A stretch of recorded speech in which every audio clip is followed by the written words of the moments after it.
Hello everyone, I am Pooja Raut. Welcome to Adda 24/7 School. So in this video we will discuss about health infrastructure. और इससे पहले वाले videos में हमने पढ़ा था एनर्जी इंफ्रास्ट्रक्चर के बारे में, उसी के साथ साथ हमने पावर और इलेक्ट्रिसिटी के बारे में पढ़ा और इंडिया में क्या कंडीशन है एनर्जी रिसोर्सेज या एनर्जी इंफ्रास्ट्रक्चर की, ये हमने देखी थी बच्चों। और उससे प्रीवियस वीडियो में हमने बच्चों मीनिंग समझा था इंफ्रास्ट्रक्चर क्या है, इंफ्रास्ट्रक्चर क्यों ज़रूरी है और हमारे इंडिया में इंफ्रास्ट्रक्चर का क्या स्टेटस है, इसके बारे में हमने देखा था। सो बच्चों आज का जो हमारा सेशन है वो है बच्चों हेल्थ इंफ्रास्ट्रक्चर में। सो शुरू करेंगे हेल्थ इंफ्रास्ट्रक्चर की। हेल्थ इंफ्रास्ट्रक्चर क्या है? हेल्थ इंफ्रास्ट्रक्चर स्टार्ट करने से पहले बच्चों समझ लेते हैं कि हेल्थ क्या होती है।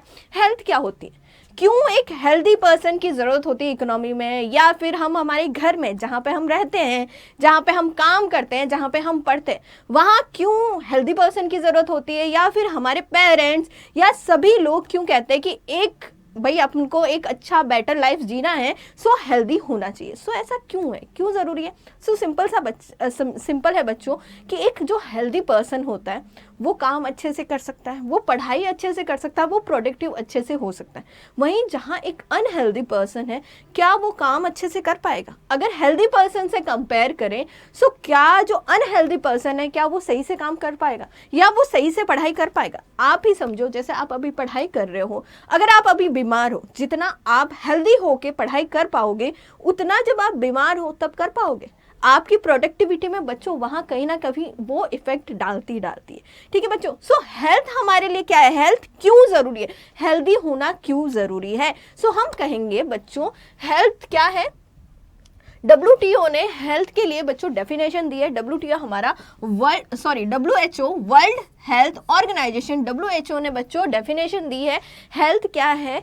A state of complete physical, mental and social well-being and not merely the absence of disease or infirmity। ठीक है बच्चों, कहने का मतलब क्या है? WHO ने कहा है कि हेल्दी होने का मतलब सिर्फ फिजिकल हेल्थ से नहीं है कि बाहर से जो फिजिकल जो है हेल्दी है, फिजिकल फिट है, वही बच्चों हेल्दी नहीं है। Mental health is also compulsory. ठीक है, मेंटल हेल्थ होना भी ज़रूरी है, क्योंकि बच्चों अगर कोई पर्सन फिजिकली फिट है, फिजिकली अच्छा खासा है, पर वो मेंटली फिट नहीं है तो क्या वो काम कर सकता है? क्या प्रोडक्टिव होगा? आप खुद सोच के देखो, एक कोई भी मेंटली डिस्टर्ब है कोई पर्सन, हम उनको कुछ भी काम देते हैं, क्या वो कर सकते हैं? वो एबल है करने के लिए, उनकी जो बॉडी है, उनका जो फिजिक है वो बच्चों कर सकता है, पर यहाँ पे मेंटली वो प्रिपेयर नहीं है उस काम को करने के लिए। सो वो इस काम को, कोई भी काम को वो अच्छे से नहीं कर सकता। सो बच्चों फिजिकल के साथ साथ बच्चों मेंटली भी फिट होना ज़रूरी है, मेंटल हेल्थ भी उतनी ही ज़रूरी है। उसी के साथ साथ सोशल वेलबींग। ठीक है बच्चों, क्या होता है, कौन सा स्टेटस है? अगर हम बात करें so health is a status of complete physical, mental और सोशल वेलबींग, जिसमें हम कहेंगे एब्सेंस होगा।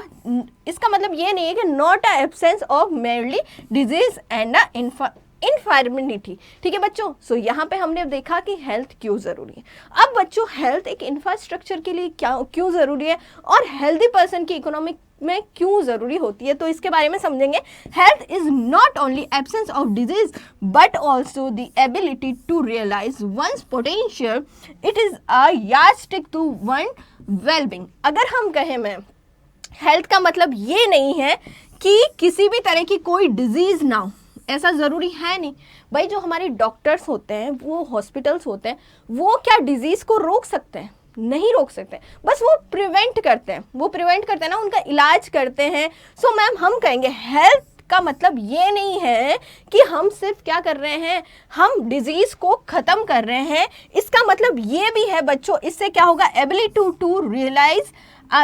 To release one's potential. इसका मतलब क्या है कि भाई किसी भी पर्सन की, किसी भी ह्यूमन बीइंग की जो एबिलिटी है उसको क्या करना, इंक्रीज करना। ठीक है बच्चों, अब अगर हमें कोई भी डिजीज़ हो जाती है, कुछ भी हो जाता है, सो हम बीमार पड़ जाते हैं, अब हम अनहेल्दी हो जाते हैं, हम कहाँ जाते हैं? हम डॉक्टर के पास जाते हैं, हम हॉस्पिटल में जाते हैं। वो क्या करता है? उस डिजीज़ को ख़त्म करता है। ठीक है, हमारे जो पोटेंशियल है और हमारे जो जो भी लाइफ है उसको इंक्रीज करता है। सो हम कहेंगे मैम यहाँ पे क्या हो गया, हेल्थ का मतलब ये नहीं है कि आप सिर्फ यहाँ पे एब्सेंस कर रही हो डिजीज को, but it is also ability to release one's potential, it is यास्टिक टू वंस वेलबींग। ये बच्चों किसी और के वेलबींग के लिए हमेशा क्या करता है, काम करता है। सो बच्चों इसीलिए हेल्थ होना बहुत ज़रूरी है, हेल्थ इंफ्रास्ट्रक्चर होना बहुत ज़रूरी है। अब हेल्थ इंफ्रास्ट्रक्चर में हम कहें सो क्या डॉक्टर हेल्थ इंफ्रास्ट्रक्चर में आएगा, क्या नर्सेज हेल्थ इंफ्रास्ट्रक्चर में आएंगे, क्या मेडिकल्स जो है हेल्थ इंफ्रास्ट्रक्चर में आएंगे। सो मैम ये सब तो क्या है, पर्सन है, ठीक है। अगर हम एक डॉक्टर की बात करें, एक नर्स की बात करें, या एक मेडिकल स्टोर का जो ओनर है, ये सब क्या एक पर्सन है जो क्या कर रहे हैं, अपनी सर्विसेज दे रहे हैं। वो जहाँ पे रहते हैं, जिन इक्विपमेंट्स का यूज़ कर रहे हैं, जैसे डॉक्टर जनरली उनके क्लिनिक्स होते हैं, हॉस्पिटल्स होते हैं, वो बच्चों जो डिजीजेस होती हैं उनके उपचार के लिए बच्चों जो इक्विपमेंट्स यूज़ करते हैं, जो भी इक्विपमेंट्स जैसे सीजर हो गया या जो भी, वो सारा किस में आता है बच्चों, हेल्थ इंफ्रास्ट्रक्चर में आता है, ठीक है। जिस बिल्डिंग में वो रह रहे हैं या जिस हॉस्पिटल में वो लोग यहाँ पे हेल्थ फैसिलिटीज़ दे रहे हैं, जिस क्लिनिक में वो लोग इलाज कर रहे हैं, वो सब क्या है बच्चों, हमारा हेल्थ इंफ्रास्ट्रक्चर में पार्ट है। आगे देखेंगे कौन कौन हमारे हेल्थ इंफ्रास्ट्रक्चर में इंक्लूड होंगे, ये सब बात करेंगे बच्चों। सो आगे बढ़ते हैं और जानते हैं। अब बच्चों हेल्थ के बारे में देख लेते हैं। Health is a holistic process related to the overall growth and development of a nation. अब बच्चों हमारा जो हेल्थ है वो क्या है, एक होलिस्टिक अप्रोच है, एक होलिस्टिक प्रोसेस है, जो कि बच्चों किससे रिलेटेड है, हमारे नेशन की, हमारी इकोनॉमी की ओवरऑल ग्रोथ से और मैम डेवलपमेंट से रिलेटेड है। अगर बच्चों मान के चलो किसी भी इकोनॉमी में, किसी भी नेशन में हेल्थ इंफ्रास्ट्रक्चर नहीं है, वहाँ प्रॉपर मेडिकल्स नहीं है, वहाँ प्रॉपर हॉस्पिटल्स नहीं है, सो क्या उस कंट्री की या फिर उस नेशन की या फिर उस इकोनॉमी के जो लोग हैं वो हेल्दी रह पाएंगे? क्योंकि बच्चों हमें भी पता है पहले के टाइम आयुर्वेदा और उससे इलाज होता था, जड़ी बूटियों से इलाज होता था, पर टाइम के साथ साथ बच्चों इन सब में भी मॉडर्नाइजेशन आया है। अब लोग मेडिसिन लेते हैं, बहुत सारी चीज़ें होती हैं। सो क्या बच्चों हम ये मान सकते हैं कि बिना हॉस्पिटल या बिना हेल्थ इंफ्रास्ट्रक्चर के किसी भी कंट्री का डेवलपमेंट हो सकता है? बल्कि ये बेसिक नीड्स होती है किसी भी, अगर हम देखें सो बच्चों किसी भी डेवलपिंग कंट्री जो कि अभी डेवलप हो रही है, लो इकोनॉमी के लिए भी ये ज़रूरी है। क्योंकि बच्चों यही क्या करता है, यही एक तरह से ग्रोथ दिखाता है नेशन की और यही डेवलपमेंट को दिखाता है। जिस भी इकोनॉमी में या कंट्री में हेल्थ फैसिलिटीज़ अच्छी होगी, वहाँ के लोग अच्छे होंगे। अगर लोग अच्छे होंगे यानी उनकी पोटेंशियल अच्छी होगी। अब जब जो ह्यूमन बीइंग है उनकी पोटेंशियल अच्छी होगी तो उनकी प्रोडक्टिविटी वैसे ही बच्चों क्या हो जाएगी, इंक्रीज हो जाएगी, ठीक है बच्चों। तो हेल्थ इंफ्रास्ट्रक्चर इनडायरेक्टली क्या कर रहा है बच्चों, यहाँ हमारे इकोनॉमिक प्रोडक्शन में, प्रोडक्टिविटी में क्या कर रहा है, यहाँ पे अपना कंट्रीब्यूशन दे रहा है। So ma'am health infrastructure is very very important for our economy. आगे हम देखेंगे generally scholar assess people health by taking into accounts indicators like infant mortality and material mortality rate, life expectancy and nutrition level, along with the incidence of communicable and non-communicable diseases। अब बच्चों जो हमारे scholars हैं उन्होंने health infrastructure के बारे में क्या कहा, या फिर हमारे हेल्थ इंफ्रास्ट्रक्चर के कौन कौन से इंडिकेटर्स हैं, या फिर किसी भी इकोनॉमी के ग्रोथ के लिए हम कौन कौन से हेल्थ के जो इंडिकेटर्स हैं वो देखते हैं। सो बच्चों हम कहेंगे सबसे पहले जो हमारे स्कॉलर्स हैं या जो इकोनॉमिस्ट हैं उन्होंने कहा था कि क्या क्या देख के बच्चों यहाँ पे किसी भी कंट्री की जो कितने पर्सन जो है वो हेल्दी है या नहीं है, या उस इकोनॉमी में कितने हेल्दी पर्सन है, या उनका इंफ्रास्ट्रक्चर कितना अच्छा है, ये किससे देखते हैं, इन्फेंट मोर्टेलिटी रेट से। इन्फेंट मोर्टेलिटी रेट यानी बच्चों जन्म दर, बच्चों की जन्म दर कितनी है या मृत्यु दर कितनी है, इससे, ठीक है। मैटरल मोर्टेलिटी रेट, मातृत्व मृत्यु दर या मातृत्व मृत्यु दर कितनी है। लाइफ एक्सपेक्टेंसी लाइफ एक्सेप्टेंसी मतलब या बच्चों हम कहेंगे कि कोई भी जो बच्चा जन्म लेता है वो कितने साल तक जिएगा, ठीक है। अब बच्चों ये सब पॉसिबल कैसे होता है, ये सब पॉसिबल होता है हेल्थ से, ठीक है। न्यूट्रिशन लेवल क्या चल रहा है उस कंट्री में, न्यूट्रिशन लेवल क्या है, ठीक है। और इसी के साथ अगर हम देखें बच्चों in incidence of communicable and non communicable diseases, और इसी के साथ बच्चों कम्युनिकेबल यानी कि जो बहुत जल्दी क्या होता है कम्युनिकेट होके जो डिजीजेस फैलती है, और जो नॉन कम्युनिकेबल जो डिजीजेस हैं वो किस तरह से उस कंट्री को या उस कंट्री के हेल्थ जो हमारा हेल्थ इंफ्रास्ट्रक्चर है उसको किस तरह से इफेक्ट करेगा, ये यहाँ पे बच्चों क्या लिए जाता है, इंडिकेटर लिए जाता है जनरली। अब बच्चों इसमें से अगर ये सारे इंडिकेटर्स हैं, अगर ये सही से मतलब यहाँ पे इनका सही से काम हो रहा है और ये सही से किसी भी कंट्री को अच्छे से रिप्रेजेंट कर रहे हैं, सो बच्चों हम कहेंगे उस कंट्री या उस इकोनॉमी का यहाँ पे हेल्थ इंफ्रास्ट्रक्चर क्या है मैम, अच्छा है। सो मैम ये हमारे क्या है इंडिकेटर्स हैं। आगे हम बढ़ेंगे बच्चों, अब देखेंगे development of a health infrastructure ensure a country of health man power for the production of goods and services. अब बच्चों हेल्थ इंफ्रास्ट्रक्चर का क्या काम है, हमने इनडायरेक्टली कहा था यहाँ पे हेल्थ इंफ्रास्ट्रक्चर क्या करता है, सोशल इंफ्रास्ट्रक्चर। हमने बच्चों इकोनॉमिक इंफ्रास्ट्रक्चर और सोशल इंफ्रास्ट्रक्चर के बारे में पढ़ा था। सो हेल्थ इंफ्रास्ट्रक्चर किस में आ गया, हमारा सोशल इंफ्रास्ट्रक्चर में आ गया, जो क्या करता है, जो इकोनॉमिक डेवलपमेंट में या फिर हम कहेंगे जो इकोनॉमिक प्रोडक्शन में इनडायरेक्टली क्या कर रहा है मैम, कंट्रीब्यूट कर रहा है। इनडायरेक्टली क्या कर रहा है मैम, कंट्रीब्यूट कर रहा है। इनडायरेक्टली कैसे, सिंपल सी बात है, अगर किसी भी जो हमारे ह्यूमन रिसोर्सेज हैं अगर उनको हेल्थ फैसिलिटीज अच्छे से मिली है, वो ह्यूमन रिसोर्स बड़े होके क्या बनते हैं मैम, वो ह्यूमन रिसोर्स ही बड़े होके ह्यूमन कैपिटल में कन्वर्ट होते हैं, और ह्यूमन कैपिटल क्या करता है मैम, हमारी कंट्री के प्रोडक्टिविटी में गुड्स और सर्विसेज के प्रोडक्शन को इंक्रीज करता है। तो इनडायरेक्टली क्या करते हैं, वो हमारी कंट्री का जो प्रोडक्शन है उनको इंक्रीज करता है। सो मैम यहाँ पे इनडायरेक्टली कंट्रीब्यूट किया जाता है हेल्थ इंफ्रास्ट्रक्चर के द्वारा, ठीक है। Development of a health infrastructure, हमारा जो हेल्थ इंफ्रास्ट्रक्चर है वो डेवलप करना क्यों जरूरी है, क्योंकि मैम इससे क्या होगा, a country of a health man power of the production of goods. इससे क्या होगा मैम, अगर वहां पे किसी भी नेशन में अगर हेल्थ इंफ्रास्ट्रक्चर अच्छे से डेवलप हुए तो मैम उनका जो मैन पावर है, किसी भी कंट्री का जो मैन पावर है वो अच्छे से क्या होगा, डेवलप होगा। वो मैन पावर अच्छे से क्या कर सकता है, यहाँ पे सरवाइव कर सकता है, अच्छे से रह सकता है। और मैम ये जो मैन पावर है वो क्या करता है, वो प्रोडक्शन को इंक्रीज करता है। प्रोडक्शन किसका, गुड्स और सर्विसेज का। सो मैम हमने देखा यहाँ पे। आगे हम देखेंगे health infrastructure include hospitals, doctors, nurses, other paramedical professionals, bed equipments required in a hospitals and a well developed pharmaceutical industry। अब बच्चों अगर हम बात करें सो हेल्थ इंफ्रास्ट्रक्चर में हम किस किस को इंक्लूड करेंगे मैम, अगर हम कहें सो मैम हम इन सबको इंक्लूड करेंगे, हम इन सबको मैम क्या करेंगे, इंक्लूड करेंगे हमारे हेल्थ इंफ्रास्ट्रक्चर में।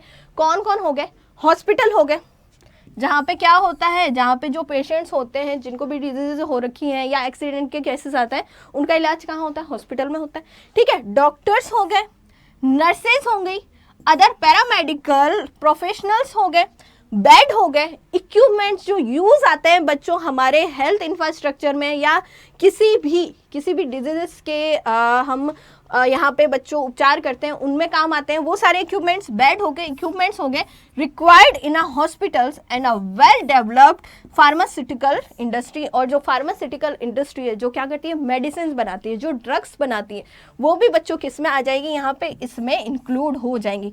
वहीं बच्चों अगर हम एक मेडिसिन की बात करें तो मेडिसिन क्या है, एक प्रोडक्ट है, ठीक है। अगर हम मेडिसिन की बात करते हैं तो प्रोडक्ट है, पर मैम अगर हम इंडस्ट्री की बात करें जहां मेडिसिन बनती है वो क्या हो गया मैम, हमारे लिए इंफ्रास्ट्रक्चर हो गया, ठीक है। जो फार्मास्यूटिकल इंडस्ट्रीज हो गई वो हमारे के लिए क्या हो गई, वो बच्चों हेल्थ प्रोवाइड करवाने के लिए किसी के लिए बच्चों क्या करता है, प्रोडक्ट बना रहा है, भाई मेडिसिन बना रहा है। सो बच्चों यहाँ पे वो क्या कर रहा है, हेल्थ इंफ्रास्ट्रक्चर में क्या कर रहा है, कंट्रीब्यूट कर रहा है।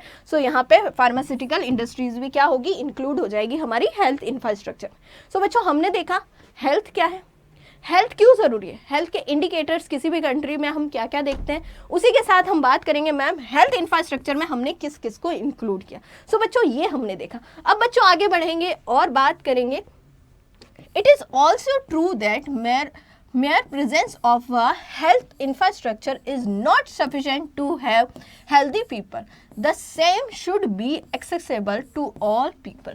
अब बच्चों अगर हम बात करें, ये ज़रूरी है, ठीक है, हमने कहा है कि भाई हेल्थ इंफ्रास्ट्रक्चर क्या है, ज़रूरी है, बिल्कुल ज़रूरी है, पर इसका मतलब ये नहीं है, ठीक है, ये है कि it is also true that the presence of a health infrastructure is not sufficient to have healthy people. ये बच्चों ट्रू है, बिल्कुल ट्रू है कि अगर हम बात करें जो हेल्थ इंफ्रास्ट्रक्चर है, जो हमारा अभी कंट्री का हेल्थ इंफ्रास्ट्रक्चर है या फिर जो भी हेल्थ इंफ्रास्ट्रक्चर है वो सफिशिएंट नहीं है, ठीक है, वो सफिशिएंट यहाँ पे not sufficient to have healthy people. ये ज़रूरी नहीं है कि बच्चों यहाँ पे जो सफिशिएंट हो हेल्दी पीपल के लिए, बट ये क्या है, इसलिए बनाया गया है हमारा हेल्थ इंफ्रास्ट्रक्चर ताकि सारे लोग जिनको ज़रूरत है बच्चों वो क्या कर सके, इसको एक्सेस कर सकें, ठीक है बच्चों। सो यहाँ पे जो हेल्थ इंफ्रास्ट्रक्चर है वो सफिशिएंट ना हो हेल्दी पीपल के लिए, बट ये बच्चों सभी के लिए क्या हो, एक्सेसिबल हो सके, इसीलिए हेल्थ इंफ्रास्ट्रक्चर हमारा ज़रूरी है। The initial stage of plan development policy maker eventuate that no individual should fail to secure medical care, curative and preventive because of the inability for pay of it. अब अगर हम बात करें जो हमारा प्लान डेवलप्ड हुए थे, जो हमारा 5 ईयर प्लान था, 5 ईयर प्लानिंग थी, उस समय बच्चों इनिशियल स्टेज पे जब डेवलपमेंट शुरू हुआ था उस टाइम ज़्यादा हेल्थ फैसिलिटीज़ नहीं थी, हमारा हेल्थ इंफ्रास्ट्रक्चर इतना अच्छा नहीं था। उस टाइम क्या होता था, जो हमारे जो पॉलिसी मेकर्स थे यहाँ पे उन्होंने बहुत सारा डेवलपमेंट करने की कोशिश की, ठीक है, no individual should fail to secure medical care. और वहाँ पे बच्चों हमारा जो प्लानिंग कमीशन थी या जो हमारे 5 ईयर प्लान्स थे उसमें कुछ ऐसे डिसीजन लिए गए या फिर हम कहें यहाँ पे ऐसी पॉलिसीज़ बनाई गई जिसका मेन एम क्या था कि जिसको भी ज़रूरत है, जिस किसी इंडिविजुअल को ज़रूरत है हेल्थ फैसिलिटी की, उनको वो हेल्थ फैसिलिटी मिले, ठीक है। यहाँ पे ये पॉलिसी बनाई गई, no individual should fail to secure medical care. भाई ऐसा कोई भी इंडिविजुअल नहीं होगा जिसको कि सिक्योर, जो कि फेल हो जाए सिक्योर हमारे मेडिकल केयर के लिए, यानी उनको मेडिकल केयर मिलेगी, चाहे वो क्यूरेटिव एंड प्रिवेंटिव हो, या तो वो क्यूरेटिव हो, कोई भी हेल्थ केयर चाहे वो क्यूरेटिव हो या प्रिवेंटिव हो, और because of the inability of पे ऑफ इट, भले उनके पास पैसा ना हो फिर भी वो क्या कर सके, यहाँ पे जिस किसी भी हेल्थ केयर की ज़रूरत हो उनको प्रॉपर मिले। ये हमारे प्लान कमीशन में ऐसा करा गया था, ठीक है, ऐसी पॉलिसीज़ बनाई गई थी। आगे बच्चों बढ़ते हैं और देखते हैं क्या स्टेटस है अभी हमारे इंडिया में हेल्थ इंफ्रास्ट्रक्चर का। सो ये देखते हैं status of a health infrastructure in India. So बच्चों इस पे बात करेंगे, the government has the constitutional obligation to guide the regulate all health related issues such as medical education,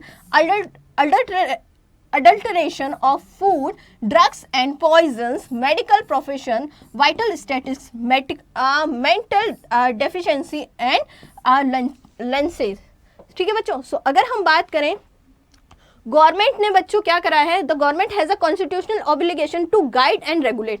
अब बच्चों जो भी हमारा हेल्थ रिलेटेड इशू है या बहुत सारे जो हेल्थ इश्यूज़ हैं उनके लिए बच्चों यहाँ पे क्या करा, यहाँ पे ऑब्लिगेशन और गाइड किया है गवर्नमेंट ने कि किस तरह से यहाँ पे होनी चाहिए चीज़ें, चाहे वो मेडिकल एजुकेशन हो, इनके लिए भी रूल्स और रेगुलेशंस बनाए कि कैसे क्या होना चाहिए, ठीक है, अडल्ट्रेशन ऑफ फूड हो, ड्रग्स हो, पॉइजन्स हो, मेडिकल प्रोफेशंस हो या फिर वेटल स्टैटिक्स हो या मेंटल डेफिशिएंसी एंड लेंसी हो। तो मैम यहाँ पे हम किस तरह से गवर्नमेंट ने कॉन्स्टिट्यूट करा है, ऑब्लिगेशंस लगाए हैं कि क्या क्या गाइडलाइंस होनी चाहिए या फिर कैसे कैसे रेगुलेट होगा हमारा हेल्थ सेक्टर, इस पे यहाँ पे गवर्नमेंट ने ऑब्लिगेशंस लगा रखे हैं, ठीक है। The union and a government evaluates board policies and a plan through the Central Council of Health and Female Welfare।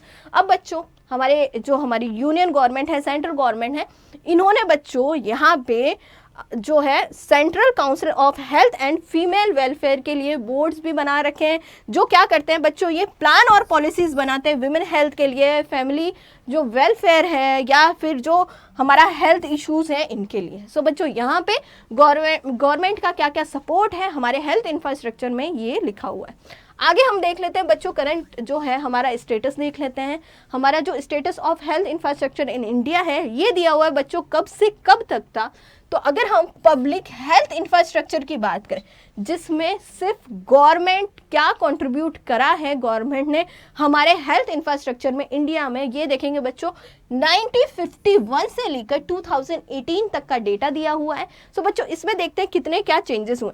सो बच्चों यहाँ पे हमें डेटा दिया हुआ, और ये जो डेटा है बच्चों हमने कहाँ से लिया है। सो बच्चों ये लिया है national commission on macro economy and health, ministry of health and family welfare, government of India, new Delhi, ठीक है, 2005 से। तो बच्चों ये जो है हमारा इससे लिया गया, ये हमारा इन डेटा का सोर्स है। अब बच्चों डेटा कहाँ से कहाँ तक का दिया हुआ है, 1951 से लेकर 2018 तक का डेटा है public health infrastructure in India, ठीक है। इंडिया में पब्लिक हेल्थ इंफ्रास्ट्रक्चर कितना है, गवर्नमेंट कितना यहाँ पे बच्चों हमारे हेल्थ इंफ्रास्ट्रक्चर में कंट्रीब्यूट करती है, ये हमने देखा। अब बच्चों इसमें देखेंगे क्या क्या है, हॉस्पिटल है, हॉस्पिटल में गवर्नमेंट हॉस्पिटल लिए हैं, ठीक है, प्राइवेट नहीं लिए, गवर्नमेंट लिए। बेड्स हैं जो कि गवर्नमेंट ने प्रोवाइड किए हैं। डिस्पेंसरीज है, PHCs यानी हमारा जो है प्राइमरी हेल्थ सेंटर्स हैं। सब सेंटर हो गए CHCs यानी कम्युनिटी हेल्थ सेंटर्स हो गए।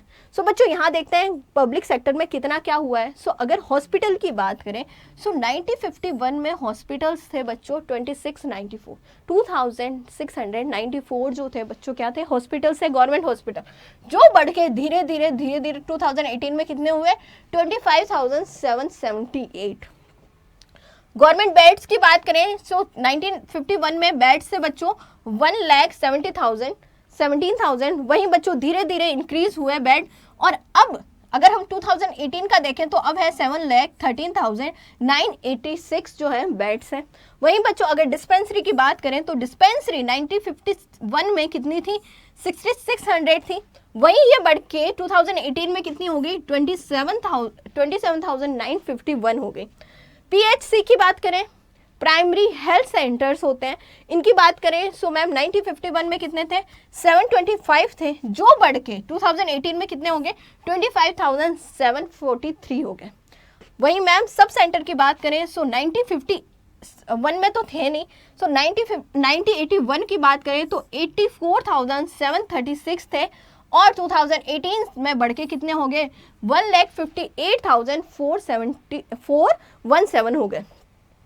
कम्युनिटी हेल्थ सेंटर्स की बात करें सो मैम 1981 में थे 761, वहीं ये 2018 में बढ़ के कितने हो गए, 5624। सो बच्चों ये हमारा क्या था, public health infrastructure in India था हमारा 1951 से लेकर 2018 तक। तो बच्चों हमने इस एक चीज़ देखी यहाँ पे। अगर हम बात करें सो हॉस्पिटल्स की भी बात करें तो जहाँ 1951 में 2694 जो हॉस्पिटल्स थे वो बढ़ के 2018 में हो गए थे 25,778। पर बच्चों एज पर हमारी जो पॉपुलेशन है उसके हिसाब से ये जो हॉस्पिटल्स है बच्चों ये नाम मात्र के थे। देखो बच्चों हमारी जो पॉपुलेशन है वो बहुत बड़ी है, हम जानते हैं मैम हमारी पॉपुलेशन बहुत बड़ी है, और 2018 की बात करें तो 2018 में भी बच्चों अच्छी खासी पॉपुलेशन थी हमारी, ठीक है, 137 करोड़ के आसपास हमारी पॉपुलेशन थी। तो मैम उस टाइम या अभी की बात करें तो मैम ये जो हॉस्पिटल है वो बहुत कम हॉस्पिटल है, ठीक है। अब हमारी जो पॉपुलेशन है उसमें ज़रूरी नहीं है कि सभी के सभी लोग अच्छी इनकम वाले हैं। हमारे जो है बहुत सारे जो लोग हैं हमारी कंट्री में वो क्या है मैम, बिलो पॉवर्टी लाइन है, उनकी इनकम बहुत कम है। सो मैम उनकी इनकम कम है तो क्या ये हॉस्पिटल सफिशेंट है उन लोगों के लिए? सो हम कहेंगे नहीं मैम, 25,000 हॉस्पिटल बहुत कम है। वहीं अगर हम PHC की बात करें जो कि फिजिकल हेल्थ सेंटर्स हैं, ये भी मैम कितने हैं, सिर्फ 27,951, 28,000 मान के चलते हैं, सिर्फ 28,000 हॉस्पिटल बहुत कम होते हैं मैम। ठीक है। सो मैम ये है हमारा public health infrastructure in India 1951 से 2018 का। अब बच्चों इसका एनालिसिस कर लेते हैं।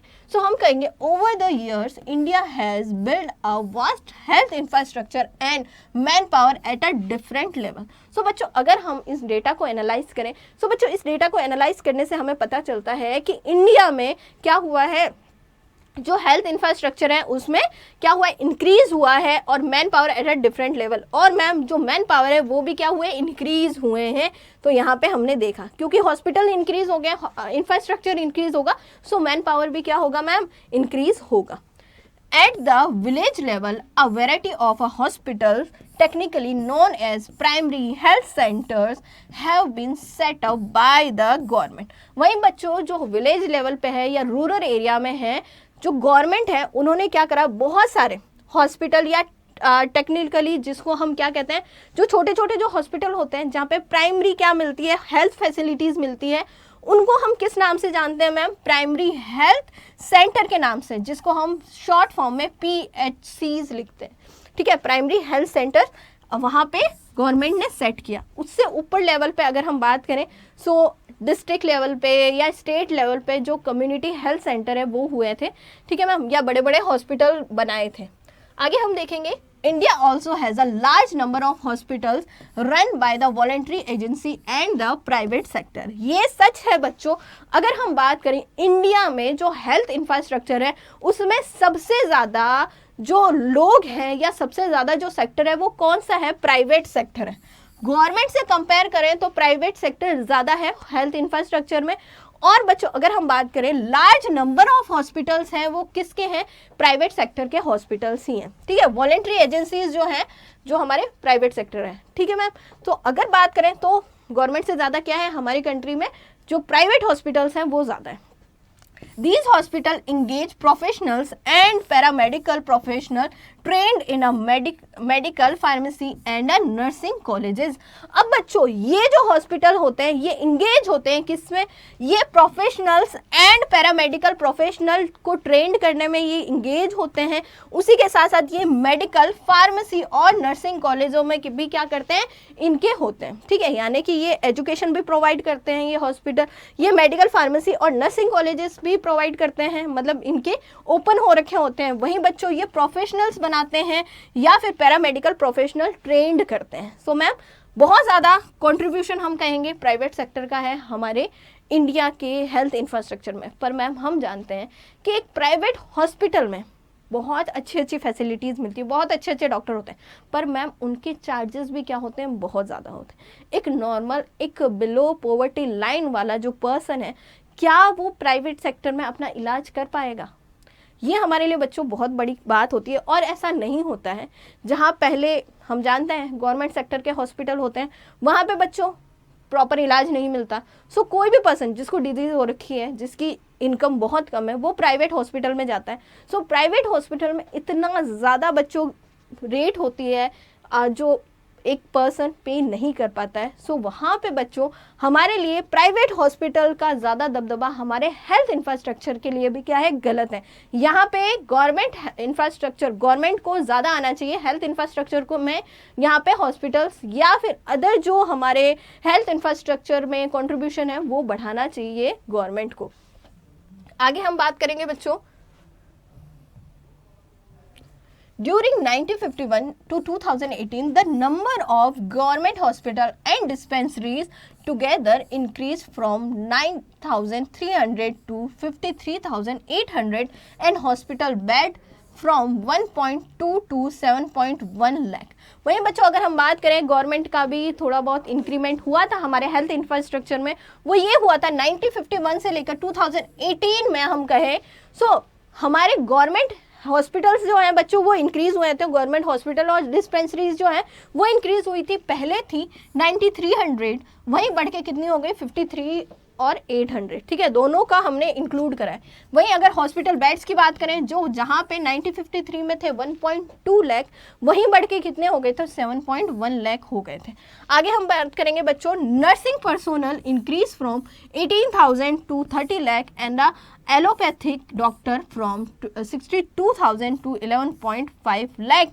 वहीं बच्चों अगर हम बात करें जो हमारा पर्सोनल्स हैं, जो हमारे मेडिकल पर्सोनल्स हैं या फिर नर्सिंग पर्सोनल्स हैं, वो भी क्या हुए थे मैम, इंक्रीज हुए। जहाँ पहले 1951 में 18,000 थे, वो अब बढ़ के कितने हो गए 2018 में, हमारे 30 lakhs हो गए। वहीं बच्चों एलोपैथिक जो डॉक्टर हैं वो पहले 62,000 थे, वहीं बढ़ के कितने हो गए 11.5 लाख हो गए, यानी इंक्रीमेंट हुआ है। पर मैम इतना इंक्रीमेंट नहीं हुआ है जितना होना चाहिए। अभी भी हमारी कंट्री में जो हेल्थ इंफ्रास्ट्रक्चर है मैम वो इतना मजबूत नहीं हुआ है जितना होना चाहिए। आगे हम देखेंगे बच्चों, the expansion of a health infrastructure has resulted in the एडिडिक ऑफ अ smallpox,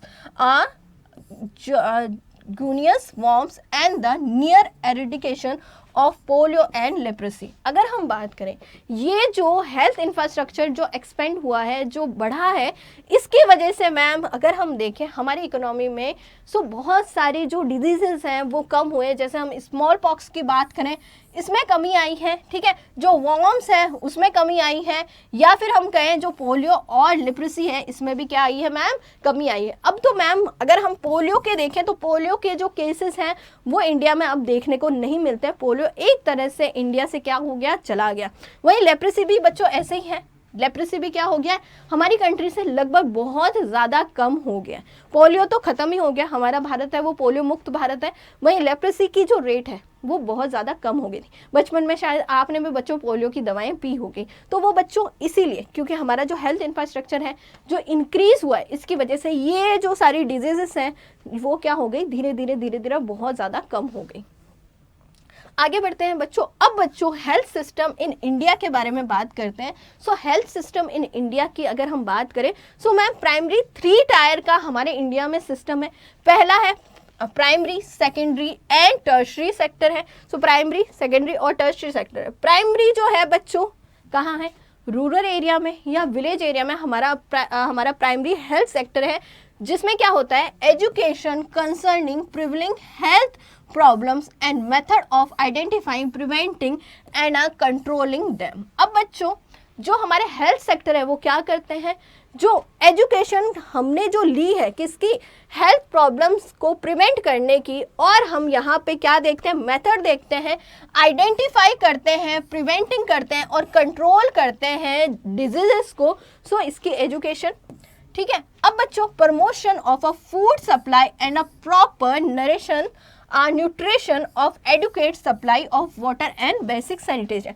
सॉरी, अगर हम प्राइमरी सेक्टर की बात करें बच्चों, प्राइमरी सेक्टर क्या कहता है, प्राइमरी सेक्टर बताता है कि भाई जो हेल्थ प्रॉब्लम्स हैं उनको प्रिवेंट कैसे करें, जो हेल्थ प्रॉब्लम्स है उनको प्रिवेंट कैसे करें, या फिर जो डिजीजेस हैं बच्चों उनको आइडेंटिफाई कैसे करें, या जो हेल्थ प्रॉब्लम है उनको आइडेंटिफाई कैसे करें, उनको प्रिवेंट कैसे करें या उनको कंट्रोल कैसे करें, उनके लिए क्या दी जाती है, एजुकेशन दी जाती है बच्चों, ठीक है, प्राइमरी एरिया में या फिर रूरल और विलेज एरिया में। उसके अलावा हम बात करें promotion of a food supply, proper nutrition and adequate supply of water and basic sanitization. उसके अलावा बच्चों प्राइमरी हेल्थ सेक्टर है वो क्या करता है, जो फूड सप्लाई है उसको प्रमोट करता है, जो प्रॉपर न्यूट्रिशन मिलना चाहिए एक पर्सन को, एक हेल्दी पर्सन को, उसके बारे में बताता है, एडुकेट सप्लाई ऑफ वाटर, जो बेसिक सैनिटाइजेशन है या वाटर का जो एडुकेट सप्लाई है वो करता है बच्चों कौन, प्राइमरी हेल्थ सेक्टर।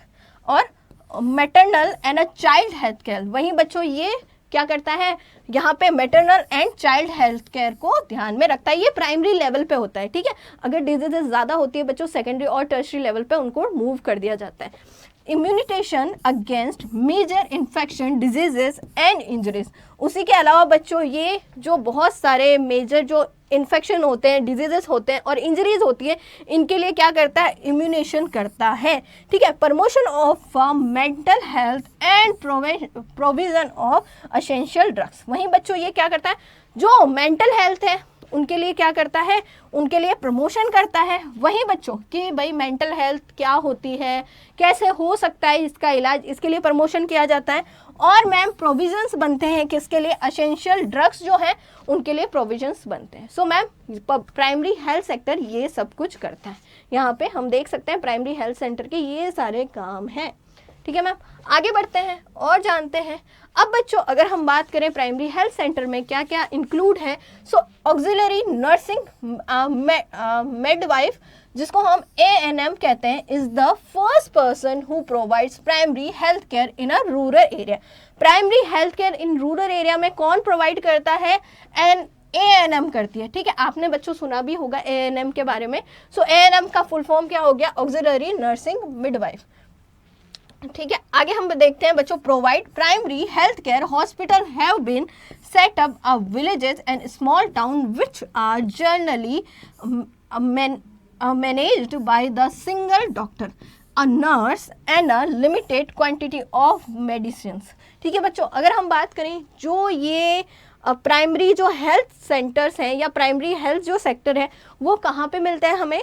सो बच्चों ये प्राइमरी हेल्थ केयर जो होते हैं या जो हॉस्पिटल होते हैं वो जनरली विलेजेस या स्मॉल टाउन में बनते हैं।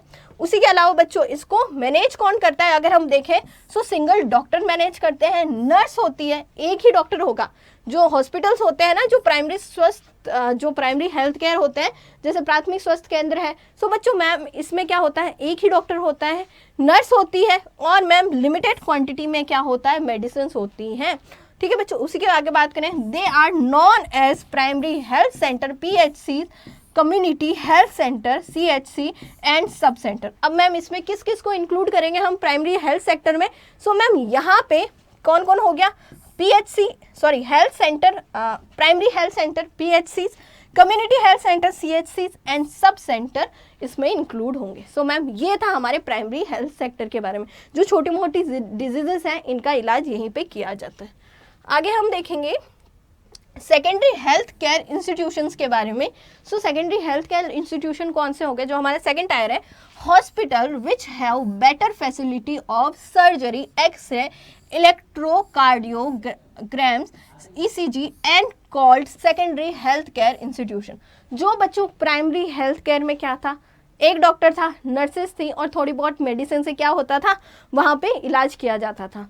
वहीं बच्चों अगर हम बात करें सेकेंडरी स्टेज पे, सेकेंडरी सेक्टर पे जो हॉस्पिटल्स होते हैं या जो हमारे सेकेंडरी सेक्टर्स के जो हमारा हेल्थ सिस्टम है वो थोड़ा एडवांस होता है प्राइमरी से। वहाँ पे बच्चों जनरली बेटर फैसिलिटीज़ दिखती है, जैसे सर्जरीज होती है, वहाँ पे एक्सरे होती है, ECGs होती हैं।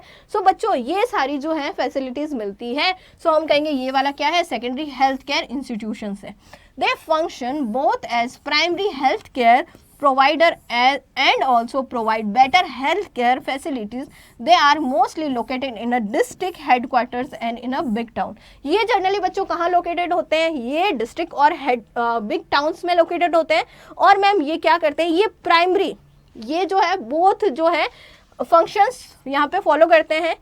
पहला है प्राइमरी हेल्थ केयर भी प्रोवाइड करते हैं और यहाँ पे बेटर हेल्थ केयर प्रोवाइड करते हैं, यानी प्राइमरी और सेकेंडरी दोनों का ही यहाँ पे क्या करते हैं? यहाँ पे फैसिलिटीज़ प्रोवाइड करते हैं। सो बच्चों ये था सेकेंडरी हेल्थ केयर इंस्टीट्यूशन। आगे हम देखेंगे बच्चों टर्सरी सेक्टर में, टर्सरी जो हमारा हेल्थ केयर सेंटर्स हैं या फिर सेक्टर्स हैं वो क्या प्रोवाइड करता है? All those hospital which are advance level equipment and medicine and undertake all the complicated health problems which could not be managed by the primary and secondary hospitals come under the tertiary sector। अगर हम बात करें सो tertiary sector में ma'am बहुत advance technology use होती है hospital में, जो प्राइमरी और सेकेंडरी सेक्टर्स में जो प्रोवाइड नहीं हो पाता है एक ह्यूमन बीइंग को। जो डिजीजेस हैं वो प्राइमरी और सेकेंडरी जो सेक्टर्स हैं वहाँ नहीं हो पाती। सो बच्चों यहाँ पे टर्शरी सेक्टर उनका क्या करता है? उपचार करता है, इलाज करता है। सो मैम टर्शरी सेक्टर में सारी एडवांस जो है चीज़ें आ जाती हैं। बहुत बड़े बड़े हॉस्पिटल्स जो हैं वो हमारे टर्शरी सेक्टर में आते हैं, जनरली ये बिग सिटीज़ में होते हैं। प्रोवाइड स्पेशलाइज्ड हेल्थ केयर, ये क्या करते हैं? स्पेशलाइज्ड हेल्थ केयर हो गया, जैसे बहुत बड़ी बीमारी है, ठीक है, उसके इलाज के लिए बच्चों कहाँ जाया जाता है? टर्शरी सेक्टर में जाया जाता है। ठीक है, यहाँ पे बच्चों बड़े बड़े हॉस्पिटल्स हो गए, बड़ी अच्छी एडवांस जो है हेल्थ केयर मिल गई, जो अलग सी जो डिजीजेस हो गई या बहुत भयंकर वाली जो डिजीजेस होगी उन सबको कहाँ प्रिवेंट किया जाता है? टर्शरी सेक्टर में किया जाता है। सो अगर हम बात करें मैम थोड़े बहुत टर्शरी सेक्टर के हॉस्पिटल्स हैं जो कि बिग सिटीज़ में होते हैं, जनरली ये बिग सिटीज़ और मेट्रो सिटीज़ में होते हैं। कौन कौन से हैं? तो सबसे पहला नाम तो सबको ही पता है, that is all Indian institute of medical science, जो कहाँ है बच्चों? न्यू दिल्ली में, ठीक है। उसके बाद में पोस्ट ग्रेजुएट इंस्टीट्यूट जो कि चंडीगढ़ में है। उसके बाद Jawaharlal institution of post graduate medical education and research Pondicherry. उसके बाद में अगर हम बात करें national institution of mental health and neuro science Bengaluru. और उसके बाद में all India institute of hygiene and public health Calcutta. So ma'am ये जो कुछ हॉस्पिटल्स हैं जो बहुत बड़े हैं हमारे इंडियन लेवल पे, सेंट्रल लेवल पे, तो मैम कहेंगे ये सारे क्या करते हैं, ये हमारे टर्शियरी लेवल का पार्ट है। ठीक है बच्चों, इनको याद कर लेना, इनमें से कम 2-3 तो याद कर ही लेना, जो अगर क्वेश्चन आता है तो आप बता सकते हो। और इनके ये जो अगर MCQs में भी अगर ये क्वेश्चन आता है सो इनके बच्चों देख लेना कौन से स्टेट में कौन सा जो है हॉस्पिटल है।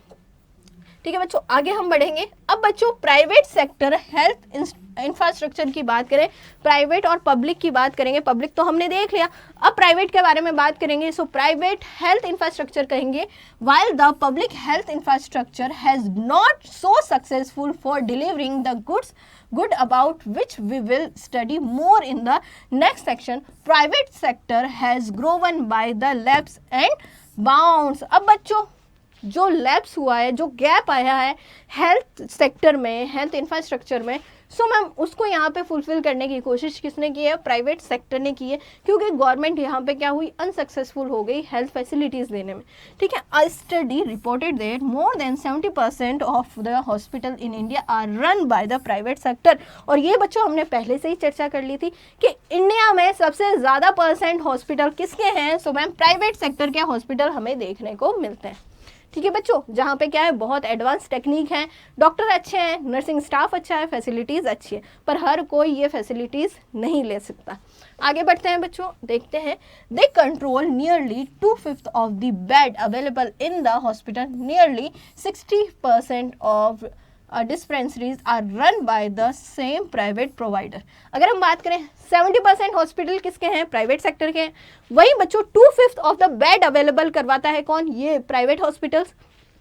और अगर हम बात करें नियरली 60% जो है डिस्पेंसरी किसकी है, प्राइवेट सेक्टर्स की ही है। ठीक है बच्चों, provide health care of 80% of out patients and 46% of in patient. यहाँ पे बच्चों ये जो प्राइवेट हॉस्पिटल्स हैं जो हेल्थ केयर फैसिलिटीज़ प्रोवाइड करवाते हैं, 80% जो पेशेंट्स होते हैं बच्चों वो कहाँ से आते हैं, अदर कंट्रीज से आते हैं। आउट पेशेंट लिखा हुआ है ना, अदर कंट्रीज। ठीक है, जो अदर कंट्रीज से आते हैं 80% जो पेशेंट होते हैं वो अदर कंट्रीज से होते हैं, जिनका ये लोग क्या करते हैं, यहाँ पे इलाज करते हैं। वही मैम जो 46% होते हैं वो इंडिया के होते हैं। ठीक है, इंडिया के इलाज करवाने वाले कितने हैं, 46%। सो ये 46% को यहाँ पे इलाज देते हैं। आगे बच्चों हम देखेंगे, जो private sector has been playing a dominant role in a medical education and training, medical technology and diagnostic, manufacture and sale of pharmaceuticals, hospital construction and the provision of a medical service। अगर मैं बात करूं बच्चों यहाँ पे private sector का, तो health infrastructure में प्राइवेट जो सेक्टर है उनका क्या हुआ है, डोमिनेट रोल है, ज़्यादा क्या है वो डोमिनेट है। डोमिनेट किस किस में, अगर हम मेडिकल एजुकेशन की बात करें सो भी तब भी हमें प्राइवेट सेक्टर का दबदबा ज़्यादा देखने को मिलता है।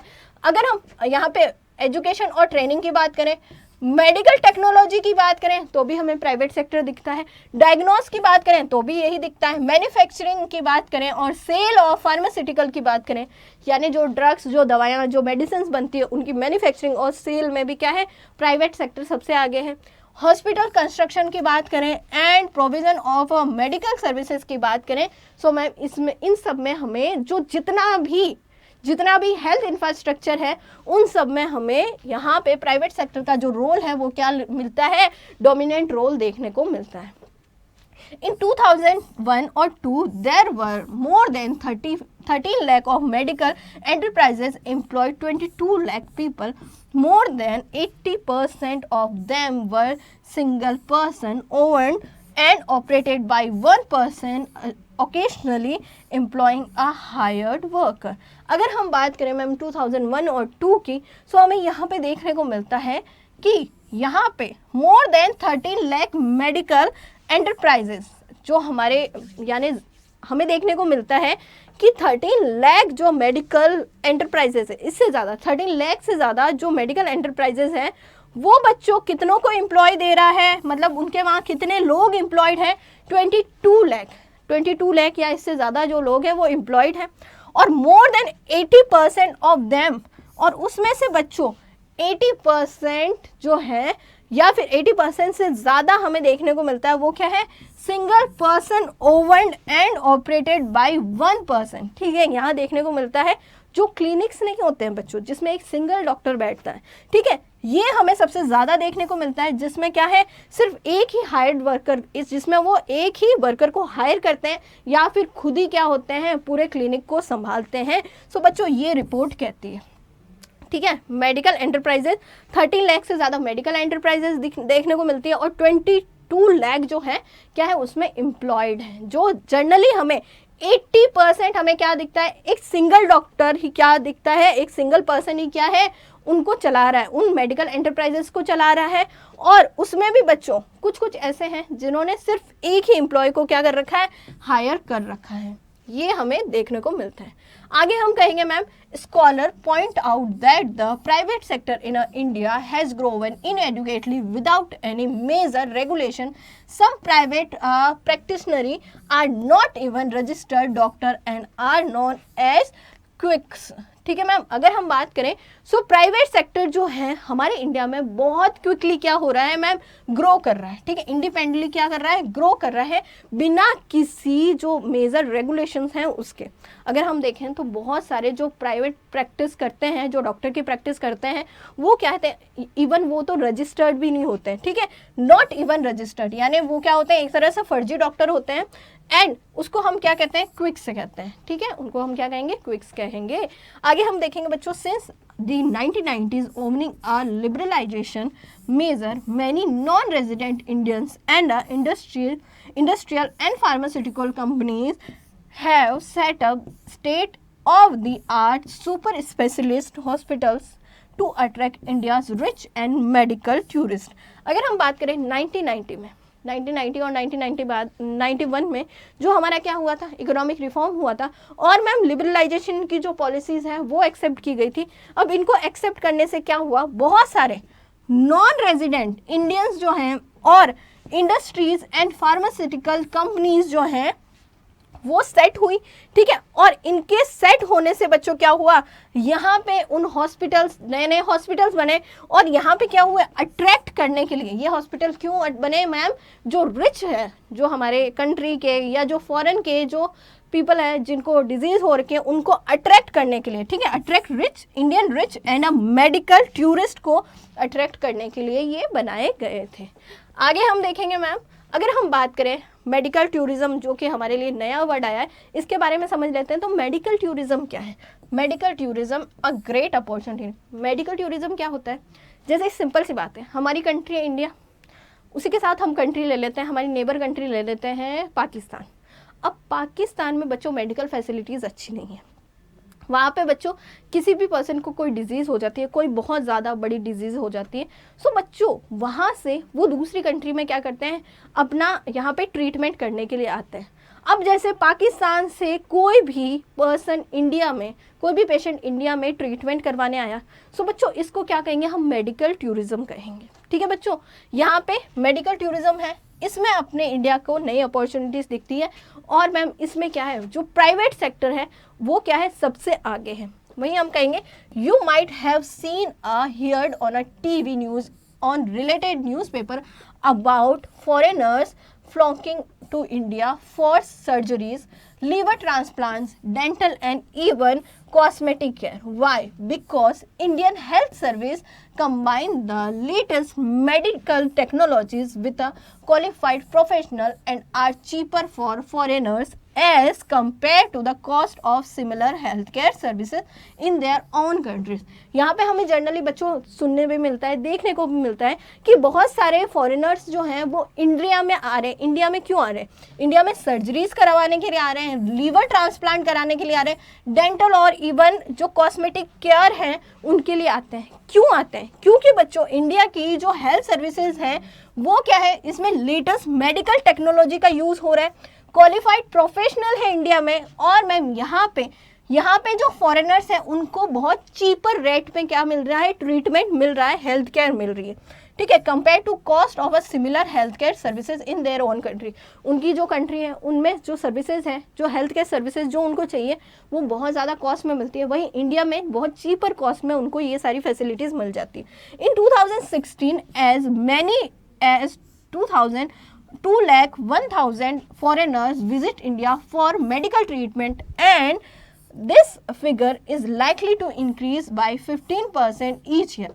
अगर हम 2016 की बात करें तो बच्चों approximate 2 lakh more than 2 lakh जो फॉरेनर्स थे वो इंडिया में आए, किसके लिए, मेडिकल ट्रीटमेंट के लिए, ठीक है। और वहीं बच्चों अगर हम बात करें सो ये जो परसेंट है इसमें 15% से एवरी ईयर क्या हो रहा है, इंक्रीज हो रहा है, जो फॉरेनर्स हैं वो इंडिया में आ रहे हैं। Expert predict that bye 2020 India could earn more than 5,000 billion rupees a year through such medical tourism। और बच्चों यहाँ पे एक्सपर्ट क्या कहते हैं कि इंडिया मेडिकल टूरिस्ट से यहाँ पे मोर देन 5,000 मिलियन रुपीस जो है वो अर्न कर सकता है एवरी ईयर। सो बच्चों ये हमने जाना मेडिकल टूरिज्म के बारे में। इसका सोर्स हमें कहाँ से मिला, मिनिस्ट्री ऑफ टूरिज्म से मिला, गवर्नमेंट ऑफ इंडिया एंड ये जो साइड है यहाँ से मिला। सो बच्चों मेडिकल टूरिज्म आपके लिए नया है, इसको समझ लें, ज़्यादा बड़ा नहीं है, हमने सिर्फ एक पॉइंट ऑफ व्यू से आपकी ही बुक में बच्चों जो कॉलम दिए हुए होते हैं, जो बॉक्स दिए हुए उसी को उठाया है हमने और इसी से हमने समझाया कि मेडिकल टूरिज्म क्या है। वही बच्चों अगर हम आगे बढ़े, इट्स इंक्लूड 6 सिस्टम आयुर्वेदा। अगर हम इंडियन सिस्टम ऑफ मेडिकल की बात करें, ISM की बात करें, सो इंडिया में हमें कौन से मेडिकल सिस्टम देखने को मिलता है, हमें इंडिया में बच्चों जर्नली जो सिस्टम देखने को मिलता है वो 6 टाइप के सिस्टम है। पहला है आयुर्वेदा, योगा, यूनानी, सिद्धा, न्यूरोपैथी और मैम होम्योपैथी, ठीक है, और या फिर आयुष, जिसको हम क्या कहते हैं, आयुष कहते हैं। ये 6 टाइप के जो मेडिकल सिस्टम है ये देखने को मिलते हैं। At present there are 4,095 AYUSH hospitals and 27,951 dispensaries and as many as 8 lakh registered practitioners in India. अगर हम बात करें कि अभी एट प्रेजेंट कितना है मैम, आयुष हॉस्पिटल्स जो है इंडिया में 4,095 जो है आयुष हॉस्पिटल्स हैं, यानी होम्योपैथी हॉस्पिटल हैं। वहीं डिस्पेंसरी की बात करें तो 27,000 या 28,000 ही मान के चलो डिस्पेंसरी है, और एज मैनी 8 लाख जो रजिस्टर्ड जो है प्रैक्टिशनरी हैं इंडिया में, किसके, आयुष के।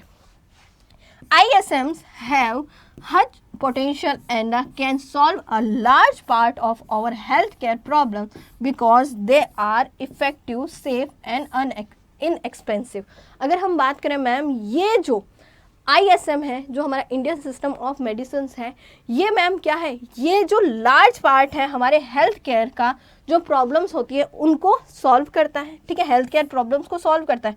और ये मैम इसलिए भी सॉल्व होता है इससे क्योंकि ये जो हमारा ISM है इसमें क्या है, इसमें जो हमारा ट्रीटमेंट होता है वो क्या होता है, इफेक्टिव है, पहली बात तो, दूसरा सेफ है, और तीसरा क्या है मैम, इतना कॉस्टली नहीं है, बल्कि ये क्या है, इनएक्सपेंसिव है। सो मैम ये हमारा हो गया Indian system of medicine ISM। कौन कौन से हमारे इसमें सिस्टम होंगे, तो सिस्टम है आयुर्वेदा, योगा, यूनानी, सिद्धा और न्यूरोपैथी और होम्योपैथी। आगे बढ़ते हैं बच्चों और जानते हैं इंडिकेटर्स कौन कौन से हमारे हेल्थ और हेल्थ इंफ्रास्ट्रक्चर के, इनके बारे में समझ लेते हैं। सो मैम अगर हम इंफ्रास्ट्रक्चर की बात करें, so health status of a country can be assessed through indicators such as infant mortality and maternal mortality rate, life expectancy and nutrition level, along with the indicates in a communicable and non-communicable diseases। इसके बारे में हमने पढ़ लिया। किसी भी country का जो हेल्थ स्टेटस है बच्चों वो किससे पता चलता है, वो ये सारे जो इंडिकेटर्स हैं इनसे पता चलता है। यानी अगर ये सारे इंडिकेटर्स अच्छे से जो है वो जो है उनका स्टेटस अच्छे से है, वो अच्छे से प्रेजेंट हो रहे हैं, वो अच्छे से काम कर रहे हैं, सो मैम हमारा कंट्री का भी क्या होगा, हेल्थ स्टेटस जो है वो अच्छा होगा। आगे हम देखते हैं ma'am indicators of health in India and compare with other countries. India के जो हेल्थ इंडिकेटर्स हैं और जो अदर कंट्रीज हैं उनके जो हेल्थ इंडिकेटर्स हैं, हेल्थ इंडिकेटर्स में हमने यही लिए हैं बच्चों, सारे यही है कि इन्फेंट मोर्टेलिटी रेट क्या है, मटीरियल मोर्टेलिटी रेट क्या है, लाइफ एक्सपेक्टेंसी रेट क्या है, न्यूट्रिशन लेवल क्या है, और ma'am communicable non communicable diseases कितनी इजीली या फिर कितना फास्ट फैल रही है, इसके बारे में लिया। सो मैम अगर हम बात करें, हमने कंपेयर किया इंडिया के इंडिकेटर्स और जो फॉरेन जो है कंट्रीज़ है उनके इंडिकेटर्स को। सो मैम हमने 2016 से लेकर 2018 का डेटा यहाँ पे निकाला है। कौन कौन सी कंट्री है, इंडिया तो है ही है, चाइना, यूएसए और श्रीलंका के हमने क्या लिए हैं मैम, इंडिकेटर्स लिए हैं। सो अगर हम बात करें इन्फेंट मोर्टेलिटी रेट के बारे में, एवरी 1000 लाइव बर्थ के बारे में, 2018 का है ये। सो इंडिया में कितना था हमारा इन्फेंट मोर्टेलिटी रेट, सो ये था मैम 30, चाइना में था 7.4, यूएसए में था 5.6 और श्रीलंका में था मैम 6.4, इंडिया में सबसे ज़्यादा था। वहीं बच्चों अगर हम अंडर 5 मोर्टेलिटी रेट की बात करें, इन्फेंट मोर्टेलिटी रेट क्या होती है बच्चों, मृत्यु दर, शिशु मृत्यु दर, यानी एवरी 1000 में से कितने जो बच्चे हैं वो मर रहे हैं। सो मैम इंडिया में कितने मर रहे हैं, 30 बच्चे मर रहे हैं, एवरी 1000 जो बच्चे जन्म ले रहे हैं उसमें से 30 जो बच्चे हैं वो मर रहे हैं। वहीं चाइना में 7 बच्चे, यूएसए में 5 और श्रीलंका में कितने हैं, यहाँ पे 6.4। वहीं अगर हम बात करें अंडर 5 मोर्टेलिटी में, सो मैम इंडिया में कितना है 37, चाइना में है 8.6, यूएसए में 6.5, वहीं श्रीलंका में कितना है 7.4। वहीं बच्चों अगर बर्थ बाय स्किल्ड अटेंडेंट की बात करें, सो अगर हम देखें सो इंडिया में 81 है, चाइना में भी 81 है, यूएसए में 99 है और श्रीलंका में कितना है 99। इन्फेंट अगर इन्फेंट इम्यूस्ट की बात करें डीटीबी की, सो मैम डीटीपी की, तो मैम इंडिया में कितना देखने को मिलता है 89, चाइना में भी 89, यूएसए में 94 और श्रीलंका में 99। गवर्नमेंट हेल्थ स्पेंडिंग की बात करें, सो गवर्नमेंट कितना स्पेंड करती है हेल्थ केयर पे, सो अगर हम बात करें 3.7 यहाँ पे इंडिया स्पेंड कर रही है, चाइना 5.7, यूएसए 17 और श्रीलंका कितना 3.9। सबसे ज़्यादा कौन कर रहा है मैम, यहाँ पे यूएसए कर रहा है, ठीक है सबसे ज़्यादा। Out of pocket expenditure as a percent of a current health expenditure, अगर हम बात करें करंट हेल्थ एक्सपेंडिचर कितना है 65 है इंडिया में, चाइना में है 36, यूएसए में 11.1 और श्रीलंका में कितना है 50 है। सो मैम ये हमारा कंपैरिजन दिया हुआ है, हेल्थ का कंपैरिजन दिया हुआ है इंडिया और अदर कंट्रीज के साथ। अब बच्चों इसका एनालिसिस हो जाए, so scholars argue that there is a greater scope for the role of government in a health sector. अगर हम देखें मैम, सो इंडिया का यहाँ पे क्या है, ग्रेटर रोल है बच्चों किसमें, हेल्थ केयर में गवर्नमेंट का। Expenditure on a health sector as 3.7% to the total GDP. अगर हम बात करें तो हेल्थ सेक्टर में बच्चों टोटल जीडीपी का कितना परसेंट जो है वो क्या होता है, दिया जाता है हेल्थ सेक्टर को, सो हम कहेंगे सिर्फ 3.7% दिया जाता है। This is a abysmally low as a compared to the other countries both developed and developing। अगर हम अदर कंट्रीज के साथ बच्चों इसको कंपेयर करें, सो इंडिया में ही सबसे कम जो है बच्चों हेल्थ केयर में या फिर हेल्थ इंफ्रास्ट्रक्चर में दिया जाता है जीडीपी का। बाकी अदर कंट्रीज चाहे वो डेवलपिंग हो, ये डेवलपिंग है, ये दोनों डेवलप्ड है, तो इनका जो है मैम बहुत अच्छा एक्सपेंडिचर है हेल्थ केयर में। वहीं हम बात करें, one study point out that the India has about 1/5 of the world population, but it bear a frightening 20% of the global burden of diseases GBD। अगर हम बात करें मैम, एक स्टडी थी जिसमें ये कहा गया कि भाई इंडिया की जो पॉपुलेशन कितनी है पूरे वर्ल्ड में, अगर हम बात करें तो 1/5 है, ठीक है, पूरे वर्ल्ड की जो पॉपुलेशन है उसका 1/5 जो है इंडिया में है। और इसमें भी बच्चों अगर हम बात करें, जो इंडियन है वो क्या कर रहे हैं, फाइट कर रहे हैं 20% ऑफ द ग्लोबल बर्डन, ठीक है। इंडियन जो है पीपल है वो 20% पीपल जो है वो फाइट करते हैं बच्चों कौन सी डिजीज से, global burden of diseases GBD से क्या करते हैं, फाइट करते हैं। अब बच्चों जीबीडी क्या है, GBD is the indicator used by expert to guess the number of people dying prematurely due to particular disease as well as the number of years spent by them in a state of disability owing to the diseases। अब बच्चों GBD क्या कहता है, GBD ये कहता है कुछ expert जो हैं ये इंडिकेटर्स हैं जो क्या बताता है, इसमें जो एक्सपर्ट है वो गैस करते हैं कि कितने कितने जो लोग हैं वो मर जाते हैं बच्चों प्रीमेच्योर, यानी जो जिनकी डेथ होने वाली होती है या जिनकी भाई जो डेथ नहीं आई है पर उससे पहले ही क्या हो रहे हैं वो मर रहे हैं, ठीक है, prematurely due to particular diseases. बच्चों यहाँ पे पहले ही मर रहे हैं किसकी वजह से, एक पर्टिकुलर डिजीज से मरने की जो रेट है, ठीक है, as well as the number of year spend by them in a state of disability, या फिर जो क्या हो रहे हैं डिसेबल हो रहे हैं। और बच्चों यहाँ पे वो क्या कर रहे हैं, जब तक मर नहीं जाते तब तक क्या कर रहे हैं, उस डिसेबिलिटी के साथ जी रहे हैं, ठीक है। सो बच्चों ये क्या हो गया, GBD, ठीक है, ग्लोबल बर्डन ऑफ डिजीजेस, जिसमें इंडिया के 20% जो है पीपल इससे क्या है बच्चों यहाँ पे फाइट कर रहे हैं इसके लिए। वही बच्चों अगर हम बात करें, so total burden of diseases was caused by non-communicable diseases associated with the heart, respiratory system, lungs, kidney, obesity and lifestyle। अगर हम बात करें सो मैम GBD में कौन कौन सी डिजीजेज आ गई, सो इसमें हार्ट, रेस्पिरेटरी सिस्टम आ गया, लंग्स हो गया, किडनी हो गया, ओबेसिटी हो गई मैम, उसी के अलावा मैम यहाँ पे lungs, kidney, obesity and lifestyle जो इफेक्ट हुआ है ये सारी डिजीजेज आ गई, डायरिया हो गया, लोअर रेस्पिरेटरी सिस्टम हो गया, अदर कम्युनिकल इन्फेक्शन हो गया। Diseases account for 1/6 of a total death of India, जिसमें अगर इन सब की डिजीजेस की बात करें सो इन सब डिजीजेस से कितने कितने लोग मर रहे हैं, 1/6 जो है people they die every year, ठीक है, डेथ इन इंडिया। आगे हम देखेंगे out of 4.1 million nearly yearly deaths occurring globally due to air pollution, 1.1 million death occurs in India alone. The proportion of a death occurs due to cancer, 8% of injury, 11% also has been increasing over the last 2 decades।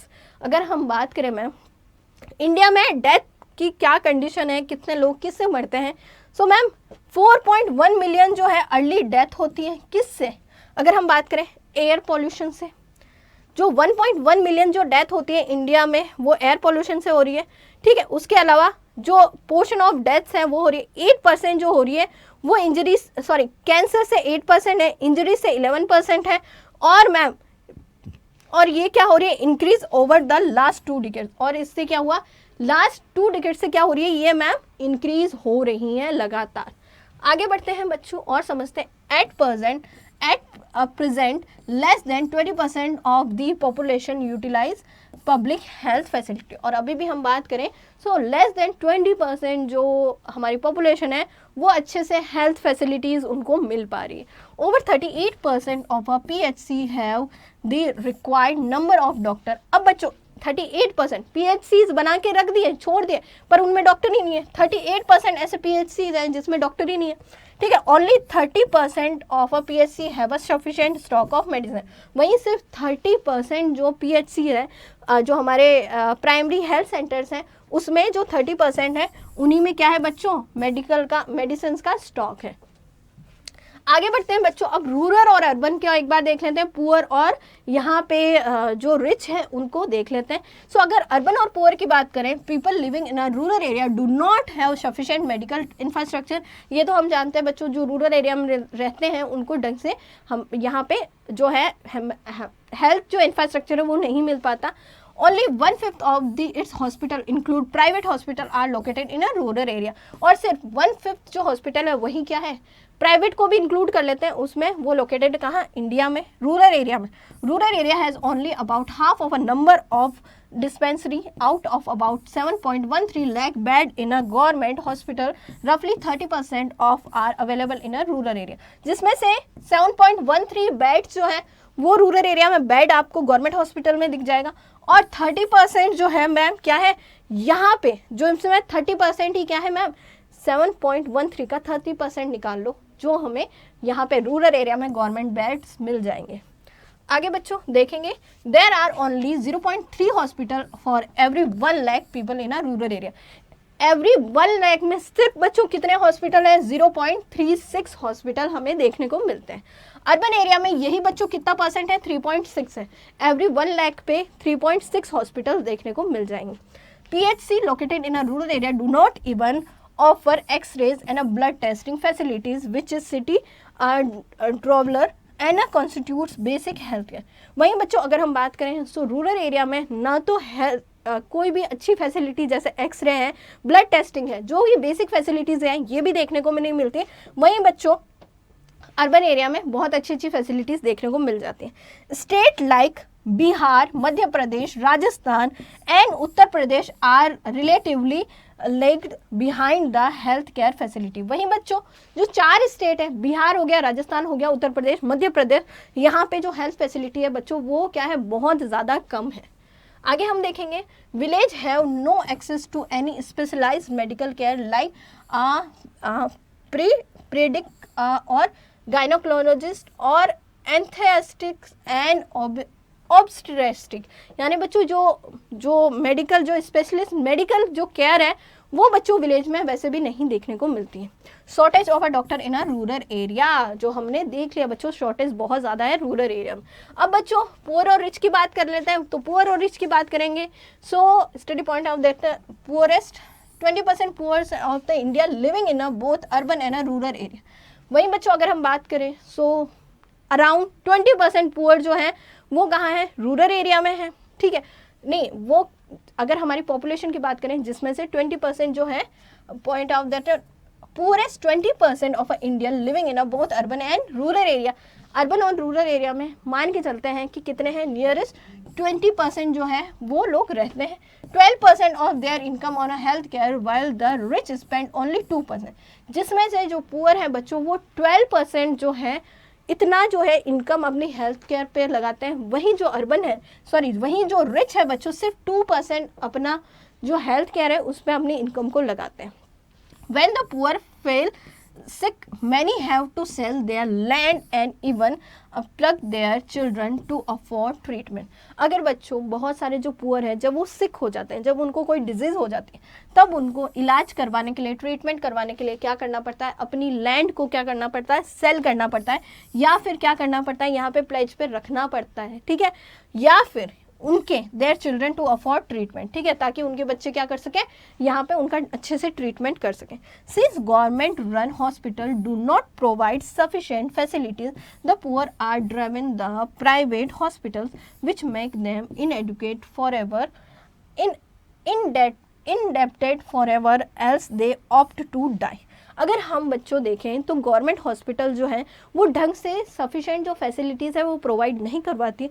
और बच्चों जब sufficient यहाँ पे facilities provide नहीं करवाती सो एक poor है वो कहाँ जाएगा, यहाँ पे प्राइवेट हॉस्पिटल्स में जाएगा। अब जब प्राइवेट हॉस्पिटल में बच्चों बहुत ज़्यादा फीस होती है, अब बहुत ज़्यादा फीस होने से या तो वो जो है ट्रीटमेंट करवा के अपने आप को क्या कर ले, बहुत ज़्यादा डेट में रख ले, या फिर ये जो डेट है अगर उसको नहीं लेना, भाई उसको किसी भी तरह का कोई लोन नहीं लेना, सो बच्चों वो क्या करता है, वो पसंद करता है मरना, ठीक है, या तो डेट पे जीवन जिएगा, या फिर अगर कोई भी लोन नहीं लेना है तो बच्चों यहाँ पे क्या करेगा, यहाँ पे वो जो मरने का ऑप्शन है वही चूज करेगा।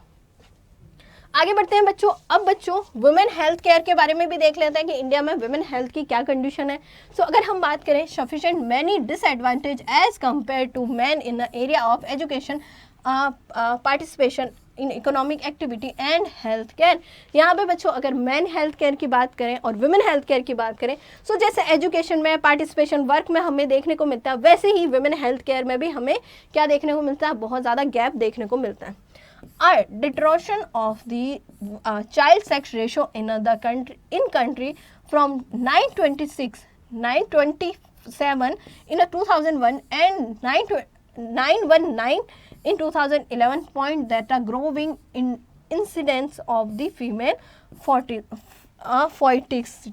अगर हम बात करें बच्चों चाइल्ड सेक्स रेशो की बात करें, सो मैम अगर हम 2001 के जो डेटा है वो लें तो एवरी 1000 जो हमारे बॉय है उस पर गर्ल्स कितनी थी, 927 थी। वहीं हम 2011 का डेटा लें सो मैम यहाँ पे कितना था, 919 था। वैसे अब जो है डेटा चेंज हो गया, अब जो है लड़कियाँ ज़्यादा हैं लड़कों पे। सो मैम अब थोड़ा इंक्रीज़ हुआ है हेल्थ केयर। अगर हम बात करें 5% of a girl aged between 15 to 19 years are not only married but have already a born child at least one। अगर हम बात करें डेटा जो है, अगर 15 से 19 ईयर्स की जो गर्ल चाइल्ड की बात करें, सो मैम यहाँ पे गर्ल्स की बात करें, सो मैम यहाँ पे हम ये देखते हैं कि वो मैरिड ही नहीं है, बल्कि उनके क्या है, एक एक बच्चा भी हो गया है। ठीक है, आगे हम देखते हैं more than 50% of a married woman in the age of group of 15 और 49।